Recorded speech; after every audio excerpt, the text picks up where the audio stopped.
رسول الله علیه السلام ته صحابي فرمایي وي اصبت امرأة ذات حسب وجمال، یو ښځه مې صحیح کړې ده، ډېره ښایستم ده او ډېره اوچت نسب والا ده، قومیت لري، اوچته پایه کې ده، غیر انها لا تلد، خو دومره ده چې بچی نه کېږي. شاید چې طلاقه شوې وه مخکې نه معلومه وه چې یاره بچی نه کېږي یا به کونډه وه، زه سره نکاح وکړم. رسول الله علیه السلام ورته فرمایي لا، دې سره واده مه کوه.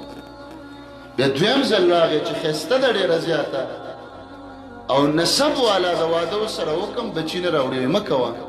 دریم ځل بیا راغی رسول الله علیه السلام ورته فرمایي تزوجوا الودود الولود فإني مكاثر بكم الأمم. اے امته داسې زنانو سره نکاح وکئ چې مینه کوي د خاوندانو سره، د چا په بنګله، د چا په موټر او ګاډي پسې، د چا په پیسو پسې نه پسخېږي، خاوند سره مینه کوي، د خاوند سره په جونګړه، د خاوند سره په سړه ډوډۍ خوشحاله ده او الولوده بچي راوړي، بچي ډېر راوړي. ولې؟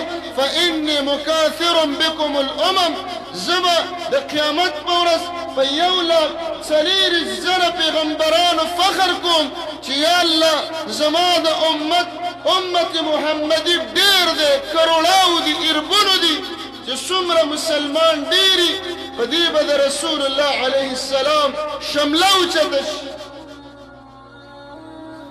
و مسلمانانو آیا نبی کریم صلی الله علیه و آله وسلم په پوډریانو به فخر کوي؟ امت محمدي ډېر شي دلته خو نشته والحمدلله.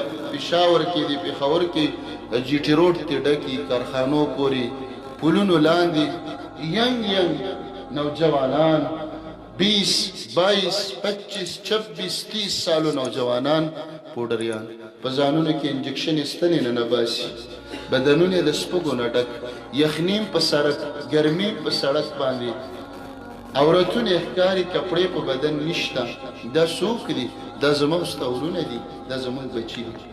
خو مور او پلار یې بچي راوړل، تربیت یې ونه کړه، دغه شیطې جوړ شي. رسول الله علیه السلام په موږ فخر کوي، خو په دې عالمانو به کوي، په قاریانو به کوي، په نیکانو به کوي، په حاجیانو به کوي، خو په اکټرانو، فلمي اداکارانو، ډمو سنګرانو باندې رسول الله فخر نه کوي.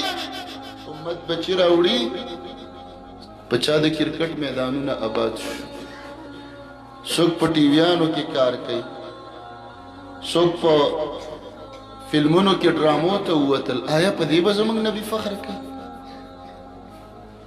نو عزتمندو د خپل اولاد تربیت په موږ فرض دی، فرض